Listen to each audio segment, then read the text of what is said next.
Good day. Hi. Hi. Who have we got here? This is Ruby. Hello, beautiful.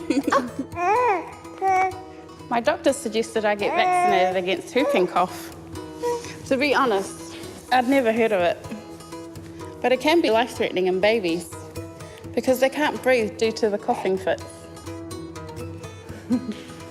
We believe it takes a village to raise a child. So we asked our friends and family To all have their booster vaccines before coming to visit.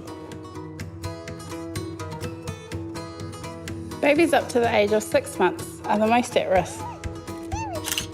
They can catch the whooping cough from people around them.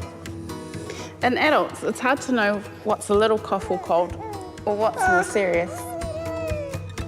If we want to get up close to this little girl, then we all need to be vaccinated to help keep them protected.